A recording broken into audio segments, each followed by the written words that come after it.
Hi everyone, I'm Yutika and I will be dealing with some of your classes.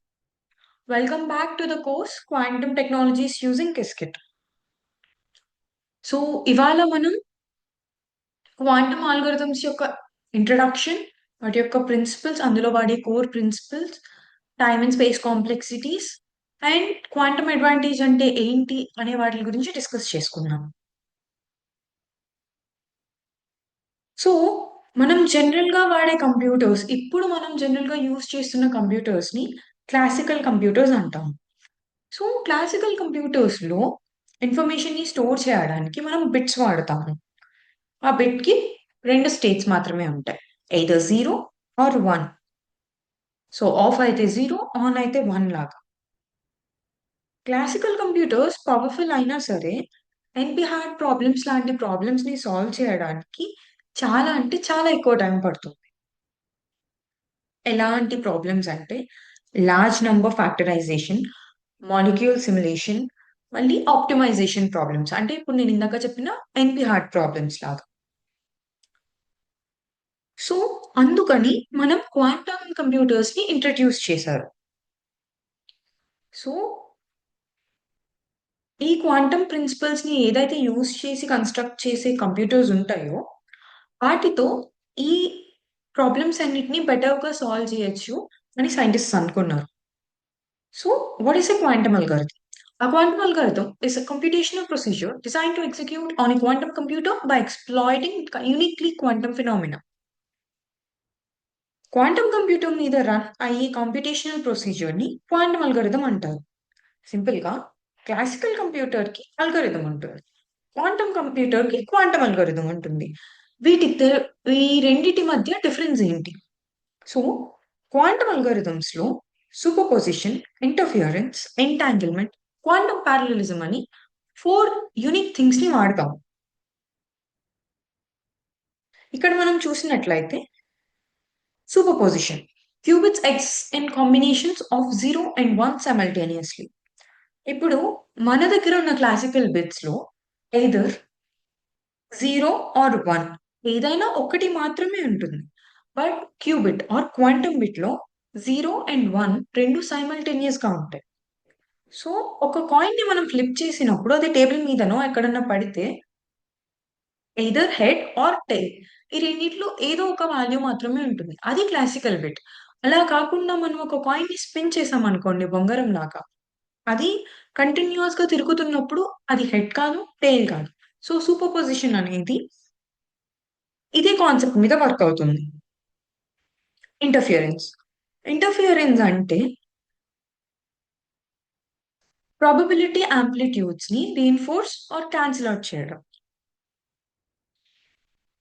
ఒక 2 quantum states ఒకదాన్ని ఒకటి effect చేస్తాయి. So, ఇప్పుడు ఒక 2 వేవ్స్ తీసుకున్నట్లయితే మనం, అవి 2 కలిసినప్పుడు, అవి 2 కలిసి స్ట్రాంగ్ అవ్వచ్చు. లేదంటే అవి 2 పాజిటివ్ అండ్ నెగెటివ్ ఉంటే కాన్సెల్ అవ్వచ్చు. సో, క్వాంటమ్ అల్గోరిథమ్స్‌ని ఏం చేస్తాయి అంటే, ఈ క్వాంటమ్ అల్గోరిథమ్స్‌లో ఉండే కరెక్ట్ ఆన్సర్స్ ఈ ప్రాబబిలిటీ అనేది యాంప్లిఫై చేస్తాయి. అంటే ఎక్కువ చేస్తాయి. వేరాస్ రాంగ్ ఆన్సర్స్‌ని కాన్సెల్ చేసేస్తాయి. Entanglement. Correlated quantum systems sharing information. So, ఈ ఎంటాంగిల్‌మెంట్ అనేది క్వాంటమ్ వరల్డ్‌లో ఒక ఇంట్రెస్టింగ్ ఫినామినన్ అన్నమాట. ఈ 2 క్యూబిట్స్ ఎంటాంగిల్డ్ అయితే, మనం ఒక 2 క్యూబిట్స్ తీసుకుంటే క్యూబిట్ ఏ, క్యూబిట్ బి అని అవి 2 ఎంటాంగిల్డ్ అంటే స్ట్రాంగ్‌లీ కనెక్టెడ్ అయితే, ఒక్క క్యూబిట్ స్టేట్ మనకి తెలిసినప్పుడు, ఇంకొక క్యూబిట్ స్టేట్ గురించి మనకి ఇన్‌స్టంట్ ఇన్ఫర్మేషన్ వస్తుందన్నమాట. అంటే వాటి రెండిటి మధ్య ఉన్న డిస్టెన్స్ ఎలా ఉన్నా అవి 2 స్ట్రాంగ్‌లీ కనెక్టెడ్ అయితే, ఒకదాన్ని ఎఫెక్ట్ చేసినప్పుడు ఇంకొక దాన్ని స్టేట్ గురించి మనకి ఈజీగా ఇన్ఫర్మేషన్ అనేది తెలుస్తుంది. ఐన్‌స్టైన్ దీనిని spooky action at a distance అని అన్నారు. So, finally quantum parallelism. Processing all parts సైమల్టేనియస్‌లీ. సో, ఇందాక మనం ఏదైతే సూపర్ పొజిషన్ అనేది చెప్పుకున్నామో, అక్కడ మల్టిపుల్ పాసిబిలిటీస్‌ని మనం చూడగలుగుతాము. సో, ఈ క్వాంటమ్ పారలెలిజంలో ఏమవుతుంది అంటే, ఆ మల్టిపుల్ పాసిబిలిటీస్‌ని ఒక క్వాంటమ్ కంప్యూటర్ అనేది ప్రాసెస్ చేయగలుగుతుంది. మనం జనరల్ గా వాడే క్లాసికల్ కంప్యూటర్స్ లో ఒక పాత్ ఒకసారి మాత్రమే, ఐ మీన్ ఒక టైంలో, ఒక పర్టిక్యులర్ టైం దగ్గర మనం ఒక పాత్ ని మాత్రమే ప్రాసెస్ చేయగలుగుతాం. బట్ వేరస్ క్వాంటమ్ కంప్యూటర్స్ లో ఏమవుతుంది అంటే మనం చాలా పాత్స్ ని సైమల్టేనియస్ గా ప్రాసెస్ చేయగలుగుతాం. So what is an algorithm? An algorithm is a finite and a well-defined sequence of computational instructions that transform input data into desired output. Algorithm అంటే simple గా ఇన్పుట్ ని అవుట్పుట్ గా మార్చడానికి step by step instructions అన్నమాట. ఇప్పుడు ఇక్కడ finding a name అనే in a directory అనేది మనం ఎగ్జాంపుల్ గా తీసుకుంటే, మనం ఫస్ట్ ఒక డైరెక్టరీ ఓపెన్ చేయాలి. అందులో ఎంట్రీస్ అన్ని సీక్వెన్షియల్ గా చెక్ చేసుకుంటూ రావాలి. మనకి ఏదైతే నేమ్ కోసం వెతుకుతున్నామో, ఆ 2 నేమ్స్‌ని కంపేర్ చేసుకొని, ఇప్పుడు మనం రిజల్ట్‌ని తీసుకోగలుగుతాం. ఇదే జనరల్ ఎగ్జాంపుల్‌గా ఒక రియల్ లైఫ్ అనాలజీగా చెప్పుకోవాలి అంటే, మనం ఫోన్‌లో కాంటాక్ట్స్ సెర్చ్ చేయడం. మనం ఇప్పుడు ఫోన్ తీసి కాంటాక్ట్స్ ఓపెన్ చేసి, నేమ్ సెర్చ్ చేసి, కంపేర్ చేసుకొని ఆ మ్యాచ్ తీసుకుంటాం. ఇది క్లాసికల్ అల్గోరిథం. వేరస్ క్వాంటమ్ అల్గోరిథంలో ఏం చేస్తుంది అంటే అది ఒకేసారి ఈ డైరెక్టరీ ఎగ్జాంపుల్ తీసుకుంటే, అది మనం ఇందాక ఏదైతే సూపర్ పొజిషన్ గురించి చెప్పుకున్నామో, ఆ సూపర్ పొజిషన్ ద్వారా ఆల్ పాసిబుల్ ఆన్సర్స్‌ని ప్రిపేర్ చేసుకొని ఉంచుకుంటుంది. సైమల్టేనియస్‌గా. అంటే at the same time all possibilities అనేది మన దగ్గర ఉంటాయి. Amplify the probability amplitude of the desired answer. ఏదైతే కరెక్ట్ ఆన్సర్ ఉంటుందో, దాని యొక్క ప్రాబబిలిటీని ఇంక్రీజ్ చేస్తాం. Suppress incorrect answers through destructive interference. ఇందాక డిస్ట్రక్టివ్ ఇంటర్ఫియరెన్స్ అంటే కాన్సెల్ ఔట్ చేయడం అని తెలుసుకున్నాం కదా! సో, ఆ డిస్ట్రక్టివ్ ఇంటర్ఫియరెన్స్ యూజ్ చేసుకొని ఇన్‌కరెక్ట్ ఆన్సర్స్ యొక్క ప్రాబబిలిటీస్‌ని సప్రెస్ అంటే తగ్గించేస్తాం. Measure the system to extract the result. Finally measure చేస్తాము. దీని వలన మనం ఏదైతే ఆన్సర్ అనేది ఎక్స్‌పెక్ట్ చేస్తున్నామో, లైక్ ద కరెక్ట్ ఆన్సర్, ఆ కరెక్ట్ ఆన్సర్ వస్తుంది. The difference lies not in the goal, but in the mechanism used to achieve it. So, classical కంప్యూటర్స్‌కి, క్వాంటమ్ కంప్యూటర్స్‌కి తీసుకున్న గోల్ డిఫరెంట్ కాదు. వీళ్ళు వాడే మెకానిజం ఆర్ వీళ్ళు వాడే పాత్ ఇవి 2 డిఫర్ అవుతాయి అంతే. So, classical versus quantum algorithms. The fundamental distinctions between classical and quantum algorithms arise from their use of different physical phenomena to represent and manipulate information. So, the main difference అనేది classical and quantum అల్గోరిథమ్స్‌లో ఎక్కడొస్తుంది అంటే, వీళ్ళు ఇద్దరు తీసుకున్న physical phenomena అంటే మన దగ్గర ఉన్న ఇన్ఫర్మేషన్‌ని మానిప్యులేట్ ఆర్ చేంజ్ చేయడానికి, రిప్రజెంట్ చేయడానికి ఏదైతే ఫిజికల్ ఫినామినా తీసుకుంటున్నారో, అది డిఫరెంట్‌గా ఉంటుంది రెండిటిల్లో. ఇప్పుడు మనం ఇక్కడ కన్సిడర్ చేసినట్లయితే, క్లాసికల్ అల్గోరిథమ్స్‌లో బిట్స్ తీసుకుంటాము. ఇన్ఫర్మేషన్ యూనిట్ కింద. So, it is either 0 or 1 value ఉంటుంది. అలా క్వాంటమ్ అల్గోరిథమ్స్‌లో క్యూబిట్ ఉంటుంది. ఎక్కడైతే మనం సూపర్ పొజిషన్ ప్రిన్సిపల్‌ని యూజ్ చేయగలుగుతున్నాము. State representation. క్లాసికల్ అల్గోరిథమ్స్‌కి డిటర్మినిస్టిక్. అయితే ఇది లేదంటే ఇది కాదు అని చెప్పేసేలా ఉంటుంది. వేరస్ క్వాంటమ్ అల్గోరిథమ్స్‌లో ప్రాబబిలిటీ యాంప్లిట్యూడ్స్ ఉంటాయి. అంటే ఒకదానికి 40%, ఇంకొక దానికి 60% అలా. కరిలేషన్స్. దీనికి క్లాసికల్‌గా కోరిలేట్ అవుతాయి 2 ఆబ్జెక్ట్స్ అనేవి. క్వాంటమ్ అల్గారిథమ్స్‌లో క్వాంటమ్ ఎంటాంగిల్‌మెంట్.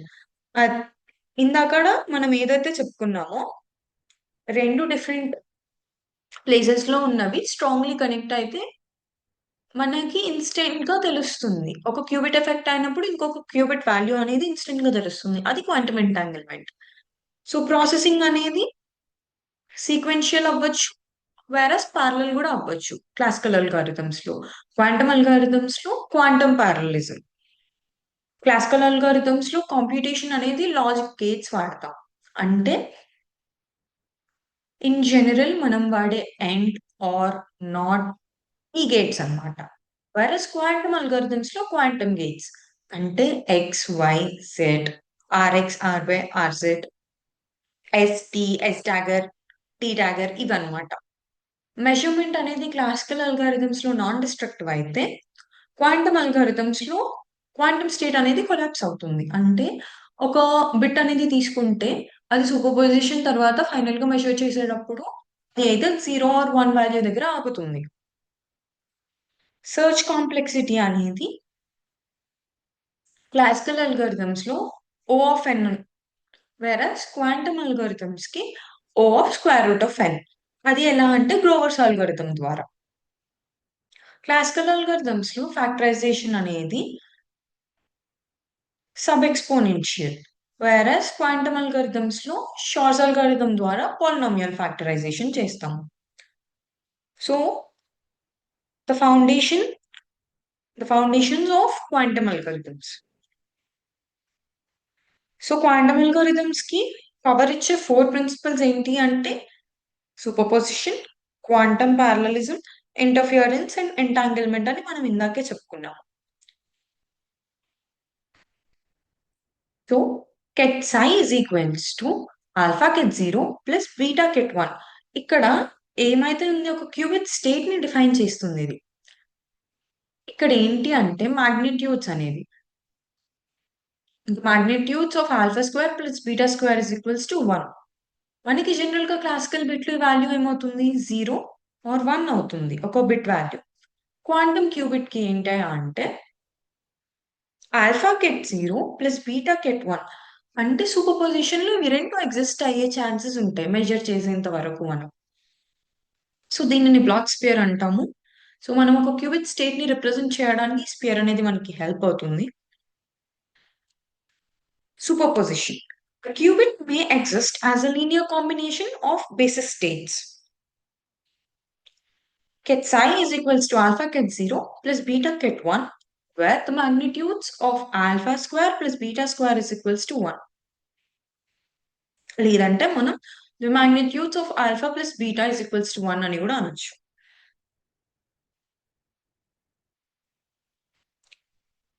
సో ఇక్కడ ఆల్ఫా అండ్ బీటా అనేవి రెండు ఏంటి అంటే కాంప్లెక్స్ నంబర్స్ అండ్ ఇవి రెండు ప్రాబబిలిటీ ఆంప్లిట్యూడ్స్ అంటాం అన్నమాట. సో ఇవేం చేస్తాయి అంటే ఈ మల్టిపుల్ పాసిబిలిటీస్ వచ్చే ఛాన్సెస్ ని మనకి ఇక్కడ చూపిస్తాయి. సో అండ్ దేర్ స్క్వేర్ వాటి మాగ్నిట్యూడ్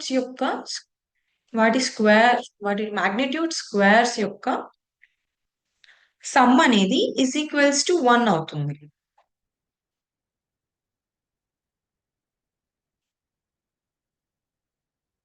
నెక్స్ట్ వచ్చేసి క్వాంటమ్ పారలలిజం.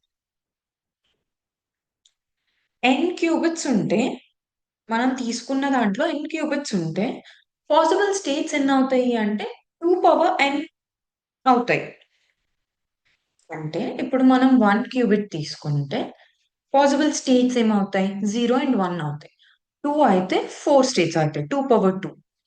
That is 0 0 0 1 1 0 and 1 1. అలాగే 3 క్యూబిట్స్ తీసుకుంటే there will be 2 raised to the power 3, that is 8 states. అలా మనం ఒక 50 క్యూబిట్స్ తీసుకుంటేనే 2/50 అంటే లైక్ లిటరల్లీ ఒక ట్రిలియన్ స్టేట్స్ దాకా అవుతాయి. అందుకని quantum systems are powerful. Next వచ్చేటప్పటికి ఇంటర్ఫియరెన్స్. ఇందులో మనకి రెండు ఉంటాయి, constructive interference or destructive interference. ఇవి రెండు ఎందుకు ఉపయోగపడతాయి అంటే కరెక్ట్ ఆన్సర్స్ కి ఎప్పుడు ప్రాబబిలిటీ ఆంప్లిట్యూడ్ అనేది పెంచుకుంటూ వెళ్తాయి. వేరే రాంగ్ ఆన్సర్ కి ఇవి ఏం చేస్తాయి అంటే డిస్ట్రక్టివ్ ఇంటర్ఫియరెన్స్ ద్వారా ఆ ఇన్కరెక్ట్ ఆన్సర్స్ యొక్క ప్రాబబిలిటీ ఆంప్లిట్యూడ్స్ అనేవి తగ్గించుకుంటూ వెళ్తాయి. సో ఒక క్వాంటమ్ అల్గోరిథం సక్సీడ్ అవ్వడానికి ఇది చాలా ఇంపార్టెంట్. అండ్ ఎంటాంగిల్మెంట్ లో bell states and GHC states అనేవి చాలా మోస్ట్ ఫేమస్ అండ్ ఆల్సో చాలా ఇంపార్టెంట్. ఒక క్యూబిట్ అనేది 0 అయితే సెకండ్ క్యూబిట్ అనేది ఆటోమేటికల్లీ 0 అవుతుంది. ఒక క్యూబిట్ అనేది 1 అయితే సెకండ్ ది ఆబ్వియస్లీ 1 అవుతుంది. సో ఈ ఎంటాంగిల్మెంట్ అనేది కాంప్యూటేషన్ పరంగా కానీ కమ్యూనికేషన్ విషయంలో కానీ క్లాసికల్ సిస్టమ్స్ తో అవ్వని పనులన్నీ చేయగలుగుతుంది. Quantum circuit model. So quantum algorithms are typically expressed as quantum circuits, sequences of quantum gates applied to qubit resistors. So ఈ రెసిస్టర్స్ పైన మనం ఈ క్వాంటమ్ గేట్స్ ని అప్లై చేస్తాం. ఈ హెచ్ గేట్ అదే హడమాట్ గేట్ మనం సూపర్ పొజిషన్ కోసం లేదు అంటే కొలాప్స్ అయిన తర్వాత మెజర్మెంట్ కోసం వాడేది. ఎక్స్ గేట్ బిట్ ఫ్లిప్ చేయడానికి. సో మనం ఏం చేస్తాము అంటే ఒక క్యూబిట్ కి సంబంధించిన రెసిస్టర్ పైన మనం ఒక గేట్ ని అప్లై చేస్తాం. తర్వాత దాన్ని మెజర్ చేస్తాం. ఈ ఆర్జెడ్ గేట్ అనేది ఫేజ్ రొటేషన్ కోసం వాడతాం. This is an example guys.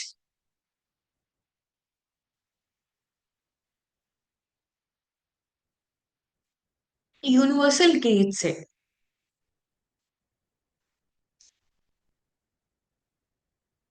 So ఇందులో హడమాట్ గేట్ ఇందాక చెప్పినట్టు బేసిస్ స్టేట్ నుంచి ఒక సూపర్ పొజిషన్ క్రియేట్ చేస్తుంది. పాలీ ఎక్స్ అనేది ఒక క్యూబిట్ స్టేట్ ని ఫ్లిప్ చేస్తుంది. అంటే బిట్ వాల్యూ 0 ఉంటే 1 చేస్తుంది, 1 ఉంటే 0 చేస్తుంది. సి నాట్ ఇది ఎంటాంగిల్మెంట్ గేట్ అన్నమాట. కండిషనల్ గా 2 క్యూబిట్స్ ని అది ఎంటాంగిల్ చేస్తుంది. ఆర్జెడ్ ఎస్ ఈ అవన్నీ ఫేజ్ రొటేషన్ గేట్స్ అన్నమాట. 2 క్యూబిట్స్ యొక్క రిలేటివ్ ఫేజ్ అనేది మోడిఫై చేస్తాయి. ఫోలియో ఆర్ సిసి నాట్ గేట్ అనేది universal 3 qubit gate. So for now we are getting into historical evolution. Let us start with Feynman. ఆయన ఏం చేశారు అంటే క్వాంటమ్ సిస్టమ్స్ ని క్లాసికల్ కంప్యూటర్స్ లాగా సిమ్యులేట్ చేయడం ఇట్ విల్ బి డిఫికల్ట్ అని చెప్పారు. సో క్వాంటమ్ సిస్టమ్స్ ని సిమ్యులేట్ చేయడానికి క్వాంటమ్ కంప్యూటర్స్ ని యూజ్ చేయాలి అని ఆయనే ప్రపోజ్ చేశారు. So in the year of 1981 Feynman proposed to use quantum simulation in order to simulate quantum computers. తర్వాత టైమ్ లైన్ లో we have the year 1985. Deutsch David Deutsch అనే ఆయన యూనివర్సల్ క్వాంటమ్ కంప్యూటర్ కాన్సెప్ట్ ని introduce చేశారు. And ఈయన David Deutsch also first quantum algorithm ని develop చేశారు. In the year 1992 Deutsch Jozsa algorithm అనేది క్వాంటమ్ అడ్వాంటేజ్ ని ప్రూవ్ చేసింది. ఫంక్షన్ బ్యాలెన్స్డా కాన్స్టెంటా అని డిటర్మైన్ చేసేది ఈ అల్గారిథం. తర్వాత షోర్స్ అల్గారిథం. ఈ షోర్స్ అల్గారిథం అనేది 1994లో చెప్పడం జరిగింది. ఇది one of the most famous algorithm and large numbers అనేది ఫ్యాక్టరైజ్ చేయడం కోసం వాడే అల్గారిథం. మనం క్రిప్టోగ్రఫీ అండ్ నెట్వర్క్ సెక్యూరిటీ అని ఏదైతే సబ్జెక్ట్ చదువుకుంటున్నామో అందులో you people know how important factorization of prime numbers is. So ఈ అల్గోరిథం ఈ షోర్స్ అల్గోరిథం అనేది ఆ క్రిప్టోగ్రఫీ మీద ఒక హ్యూజ్ ఇంపాక్ట్ అనేది క్రియేట్ చేసింది. క్రిప్టోగ్రఫీలో మనం స్ట్రాంగెస్ట్ అండ్ ఏదైతే ఆర్ఎస్ఏ అల్గోరిథం చెప్పుకుంటామో ఆ ఆర్ఎస్ఏ అల్గోరిథం ని థియరిటికల్ గా షోర్స్ అల్గోరిథం అనేది బ్రేక్ చేయగలుగుతుంది. In the year 1996 Grover's algorithm అనేది డేటాబేస్ సెర్చ్ కోసం చెప్పడం జరిగింది. దాని కాంప్లెక్సిటీ ఓ ఆఫ్ ఎన్ నుంచి O square root of n కి మార్చారు using this algorithm. In the year 2018 NISQ era అనేది స్టార్ట్ అయింది. నిస్క్ అంటే noisy intermediate square quantum. So present generation quantum computers perfect కాదు. ఇందులో నాయిస్ ఉంటుంది. బట్ ఏదైతే ఎక్స్పెరిమెంట్స్ అనేవి ఇక్కడ జరుగుతాయో there will be a lot they are lot more useful అని చెప్పేది ఈ 2018లో. 2024లో ఫాల్ట్ టోర్లెంట్ రీసెర్చ్ అడ్వాన్సెస్ అనేవి జరిగినాయి.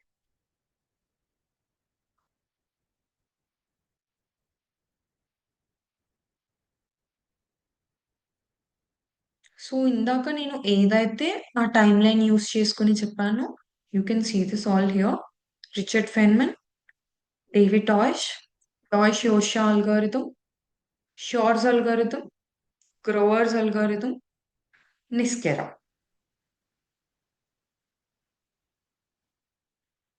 సో ఈ నిస్కెరాలో హైబ్రిడ్ క్వాంటమ్ క్లాసికల్ అల్గారిథమ్స్ అంటే the combination of both quantum and classical algorithms అనేవి ఇంట్రడ్యూస్ చేశారు.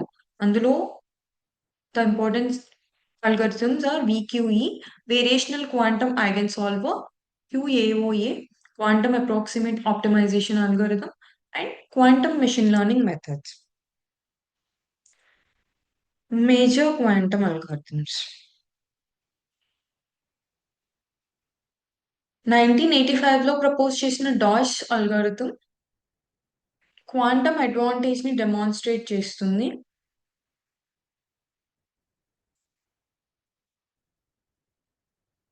1992లో ప్రపోజ్ చేసిన డాష్ యోషా అల్గారిథం ఒక ఫంక్షన్ ని క్లాసిఫై చేయడానికి ఉపయోగపడుతుంది. అంటే అది ఎక్స్పోనెన్షియలా లేకపోతే పాలినామియల్ ఫంక్షనా అనేది చెప్పడానికి. 1993లో బెర్న్స్టైన్ వజిరాని అల్గోరిథం హిడెన్ స్ట్రింగ్స్ ఒక హిడెన్ బైనరీ స్ట్రింగ్ ని ఫైండ్ అవుట్ చేస్తుంది. 1994లో సిమన్స్ అల్గోరిథం ఎక్స్పోనెన్షియల్ స్పీడప్ ద్వారా పీరియడ్ ఫైండింగ్ అనేది చేస్తుంది. 1994లో షార్ట్స్ అల్గోరిథం ఇంటిజర్ ఫ్యాక్టరైజేషన్ అనేది చేస్తుంది. అండ్ దీని కాంప్లెక్సిటీ అడ్వాంటేజ్ ఏంటి అంటే ఇది పాలినామియలా లేకపోతే సబ్ ఎక్స్పోనెన్షియలా అనేది చెప్పగలుగుతుంది. 1996లో గ్రోవర్స్ అల్గోరిథం అన్‌స్ట్రక్చర్డ్ సెర్చ్ కోసం ఇంట్రొడ్యూస్ చేయబడింది. ఇది కాంప్లెక్సిటీని O of square root of n ఇంకా మార్చింది. అండ్ దెన్ 1995 తర్వాత క్వాంటమ్ ఫేజ్ ఎస్టిమేషన్ అనేది ఐగన్ వాల్యూ ఎస్టిమేషన్ కోసం అండ్ మెనీ అడ్వాన్స్డ్ అల్గోరిథమ్స్ కి ఫౌండేషన్ అన్నమాట. 2014లో ఇంట్రొడ్యూస్ చేసిన VQE and QAOA quantum chemistry or molecular energy and combinatorial optimisation కోసం రెస్పెక్టివ్ గా యూస్ చేస్తారు. Understanding quantum advantage. Quantum advantage refers to any meaningful improvement obtained through quantum resources compared with the best known classical approach, not merely raw speed. So దీని అర్థం ఏంటి అంటే quantum computer classical computer కన్నా meaningful improvement ని ఇవ్వడం. Except speed మాత్రమే కాకుండా memory advantage, representation advantage and simulation advantage ని క్రియేట్ చేయడం.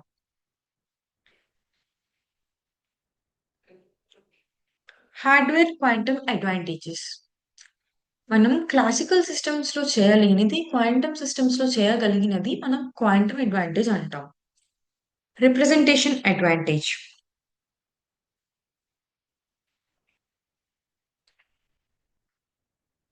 సో n క్యూబిక్ స్టేట్స్ ని రిప్రజెంట్ చేయడానికి దానికి 2 పవర్ n కాంప్లెక్స్ ఆంప్లిట్యూడ్స్ అనేది కావాల్సి వస్తుంది. సో ఒక క్లాసికల్ కంప్యూటర్ అనేది ఎక్స్ప్లిసిట్ గా వీటన్నిటిని స్టోర్ చేసి మానిపులేట్ చేయాల్సి వస్తుంది. అండ్ దానివల్ల మెమరీ కూడా ఎక్స్పోనెన్షియల్ గా పెరుగుతుంది. అదే క్వాంటమ్ హార్డ్వేర్ అనేది దీన్నంతా న్యాచురల్ గా రిప్రజెంట్ చేస్తుంది. Simulation advantage. మాలిక్యూల్స్ మీరు ఇక్కడ చూడగలుగుతారు. Molecules, chemical reactions, super conductors and quantum materials అన్ని క్వాంటమ్ కంప్యూటర్స్ మీద మనం కొంచెం న్యాచురల్గా సిమ్యులేట్ చేయగలుగుతాం. Sampling advantage. Quantum devices can generate samples from highly complex probability distributions. Example, boson sampling, random circuit sampling that are believed to be classically incorrect. So ఇవి ఏవైతే complex probability distributions ఉన్నాయో వాటిని generate చేయడం అనేది quantum computers లో easy. Sensing advantage. Entanglement use చేసి highly accurate sensors ని build చేయగలుగుతాం. సో వీటి applications atomic clocks, quantum magnetometers and navigation systems.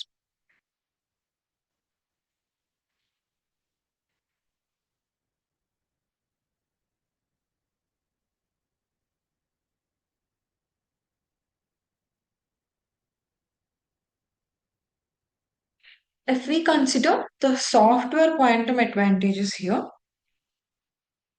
ఈ గ్రాఫ్ లో మనం చూసేది కాంపిటేషనల్ కాంప్లెక్సిటీ. ఈ ఓఆర్ఎన్ అనేది classical search.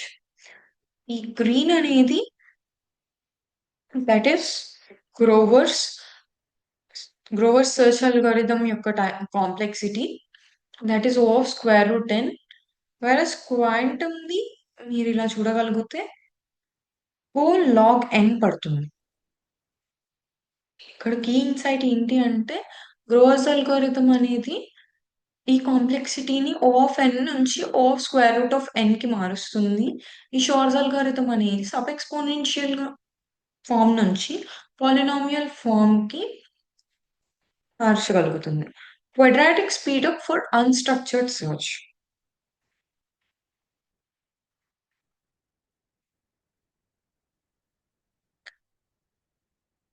Exponential speedup. Shaw's algorithm factors integers in polynomial time, whereas the best known classical algorithms require sub-exponential time. షోర్స్ algorithm అంటే మనం క్వాంటంలో use చేసే షోర్స్ algorithm అనేది ఇదంతా పాలినామియల్ టైంలో ఎగ్జిక్యూట్ అయ్యేలా చేయగలిగితే క్లాసికల్ అల్గోరిథమ్స్ కి సబ్ ఎక్స్పోనెన్షియల్ టైం నీడ్ అవుతుంది. క్వాడ్రాటిక్ స్పీడప్ లో గ్రోవర్స్ అల్గోరిథం అనేది అన్స్ట్రక్చర్డ్ సెర్చ్ ని దాని యొక్క కాంప్లెక్సిటీని ఓ ఆఫ్ ఎన్ నుంచి ఓ ఆఫ్ రూట్ ఎన్ కి తగ్గించగలుగుతుంది. Very complexity algorithm advantage. Algorithms ఏవైతే ఉన్నాయో it is Deutsch Jozsa, Bernstein Vazirani and Simon's algorithm, వీటన్నిటిలో ఎక్కువ క్వెరీస్ తో మనకి కావాల్సిన సెర్చ్ లేదంటే ఫంక్షన్స్ ని కంపేర్ చేయడం అనేది మనం క్వాంటమ్ లో తక్కువ క్వెరీస్ తో చేయగలుగుతాం. అండ్ క్వాంటమ్ కంప్యూటింగ్ లో సిపియు, జిపియు, క్యూపియు ఇవన్నీ హైబ్రిడ్ ఆర్కిటెక్చర్స్ లో ఉండేది వాడడం వలన అవి ఇంకా బెటర్ వేలో ఇదంతా ప్రాసెస్ చేయగలుగుతాయి.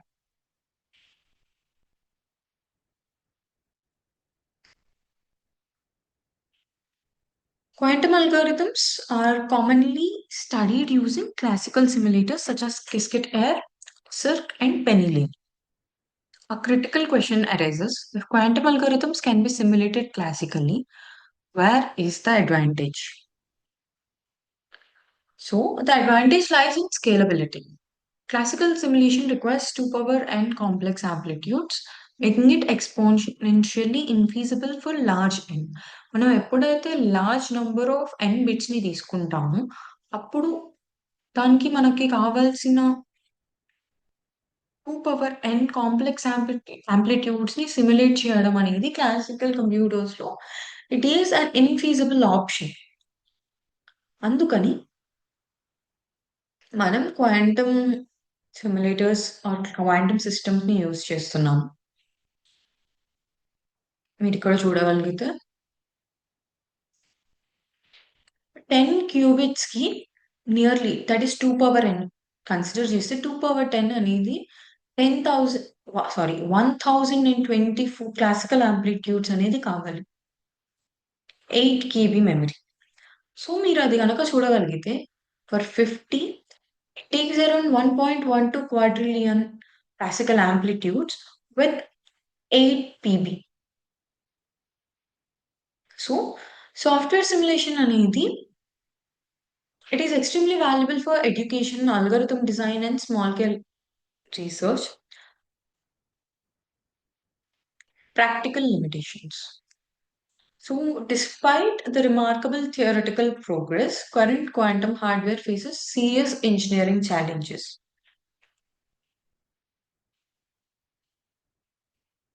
క్వాంటమ్ కంప్యూటర్స్ అనేవి పర్ఫెక్ట్ కాదు. ఇందులో మనకేం అంటే నిస్క్ హార్డ్వేర్ క్యారెక్టరిస్టిక్స్ అంటే నాయిస్ అనేది ఉంటుంది. Quantum gates imperfect and errors ని ఇంట్రడ్యూస్ చేయగలుగుతాయి. డీకోహరెన్స్ అంటే ఎన్వైర్న్మెంట్ మన చుట్టూతో ఉండే ఎన్వైర్న్మెంట్ సరౌండింగ్స్ వలన కూడా వాటితో ఇంటరాక్ట్ అవ్వడం వల్ల క్వాంటమ్ ఇన్ఫర్మేషన్ అనేది డిస్ట్రాయ్ అవుతుంది. లాంగ్ కాంపిటీషన్స్ జరిగినప్పుడు చిన్న చిన్న ఎర్రర్స్ అన్ని అక్యుములేట్ అయ్యి పెద్ద కాంపిటీషన్ జరిగినప్పుడు the error becomes very big. Limited qubits. ఇప్పుడు జనరల్‌గా మనం వాడే క్వాంటమ్ సిస్టమ్స్ ఏవైతే మనం ఇంట్రొడ్యూస్ చేయగలుగుతున్నామో, అందులో ద నంబర్ ఆఫ్ క్యూబిట్స్ అనేవి తక్కువ. Connectivity constraints. ప్రతి ఒక్క క్యూబిట్ ఇంకొక క్యూబిట్‌తో డైరెక్ట్‌గా కమ్యూనికేట్ చేయలేకపోవడం అనేది కూడా it's a problem. Quantum error correction. So, classical competition దగ్గరకొస్తే క్లాసికల్ సీపీయూస్ అండ్ జీపీయూస్ అనేవి చాలా బాగా ఎవాల్వ్ అవుతున్నాయి. అండ్ క్వాంటమ్ అడ్వాంటేజెస్ అనేవి they are still in a theoretical phase. So, ఈ హార్డ్‌వేర్ అనేది ఎప్పుడైతే ఇట్ మెచ్యూర్స్ ఎనఫ్ ఇప్పుడు మనం ఈ క్వాంటమ్ అడ్వాంటేజెస్ అన్నీ రియల్ లైఫ్‌లో చూడగలుగుతాం. Error correction requirements. సో, ఫ్యూచర్‌లో క్వాంటమ్ కంప్యూటర్స్‌కి ఈ క్వాంటమ్ ఎర్రర్ కరెక్షన్ అనేది మ్యాండేటరీ. సో, ఇదేం చేస్తుంది అంటే ద నంబర్ ఆఫ్ క్యూబిట్స్‌ని ఇంక్రీజ్ చేయగలుగుతుంది. Recent advances and future directions. Quantum error correction అనేది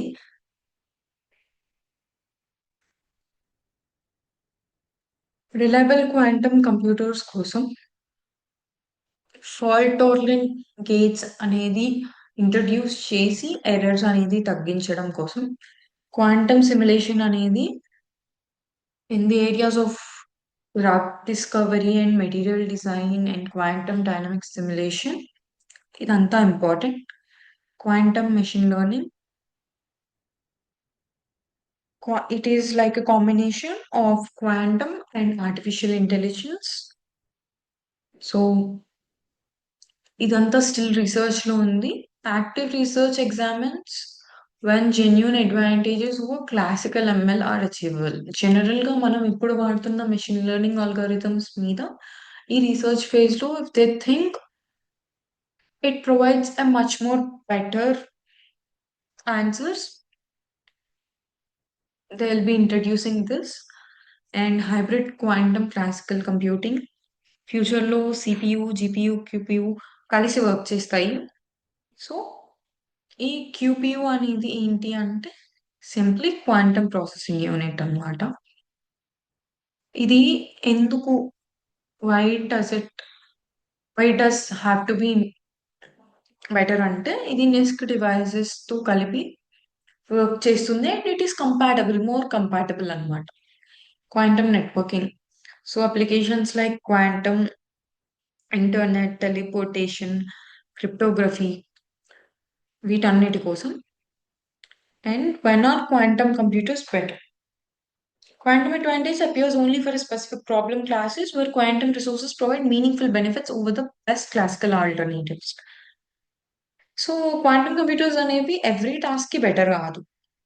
మనం జనరల్ డేటాబేసెస్ తీసుకుంటే క్లాసికల్ కంప్యూటర్స్‌లో వాటి యొక్క రిజల్ట్స్ అనేవి బెటర్‌గా ఉంటాయి. వెబ్ బ్రౌజింగ్, ఆపరేటింగ్ సిస్టమ్స్ ఇవి క్వాంటమ్ కంప్యూటర్స్ కంటే క్లాసికల్ కంప్యూటర్సే చేయగలుగుతాయి. సో, ఈ క్వాంటమ్ కంప్యూటర్స్ ఎందుకు? సో, క్వాంటమ్ కంప్యూటర్స్ అనేవి ఈ అడ్వాంటేజ్ ఎక్కడ చూపించగలుగుతాయి అంటే, షార్స్ అల్గారిథం, గ్రోవర్ సెర్చ్, ఇందాక మనం ఏదైతే మాట్లాడుకున్నామో డ్రగ్ డిస్కవరీలో క్వాంటమ్ సిమ్యులేషన్ అని చెప్పేసి, అది సాంప్లింగ్ ప్రాబ్లమ్స్, ఒరాకిల్ ప్రాబ్లమ్స్, వీటన్నిటిలో క్వాంటమ్ కంప్యూటర్స్ అనేవి బెటర్‌గా వర్క్ చేస్తాయి. If you can see this here, problems where quantum advantage is established. Shor's అల్గారిథంలో ఇంటిజర్ ఫ్యాక్టరైజేషన్ కోసం, క్రోవర్స్‌లో అన్‌స్ట్రక్చర్డ్ డేటాబేస్ సెర్చెస్ కోసం, హెన్‌మన్స్‌లో క్వాంటమ్ సిస్టమ్ సిమ్యులేషన్, శాంప్లింగ్‌లో బోసోన్ శాంప్లింగ్, వీటన్నిటి కోసం. సో, క్వాంటమ్ అడ్వాంటేజ్ అనేది యాక్టివ్ రీసెర్చ్‌లో ఉన్న పార్ట్స్ ఏవి అంటే QAOA and machine learning and also linear algebra. మనం కంక్లూజన్ దగ్గరికి వస్తే క్వాంటమ్ అల్గారిథమ్స్ అనేవి they are special computational methods designed for quantum computers. ఇవి వేటి యొక్క అడ్వాంటేజ్‌ని వాడుకుంటాయి అంటే superposition, interference, entanglement and quantum parallelism. ఈ 4 యూనిక్ ఫ్యాక్టర్స్ యొక్క అడ్వాంటేజెస్‌ని యూజ్ చేసుకొని దే బికమ్ బెటర్.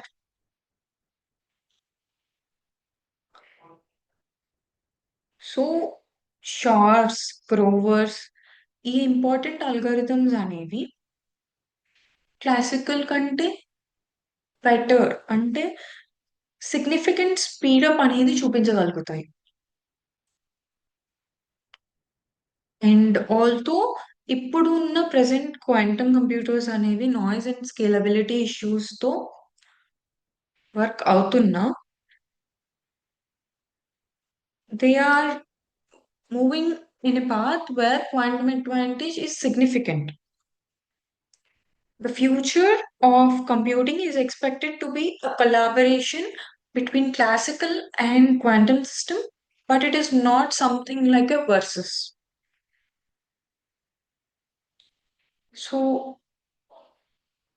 క్లాసికల్ కంప్యూటర్స్‌కి ఏది బెటర్, క్వాంటమ్ కంప్యూటర్స్‌కి ఏది బెటర్ అనే దాని మీద కలిసి వర్క్ చేయడమే కానీ, ప్రతి దానికి will not be using quantum computers. So, thank you all. Have a nice day.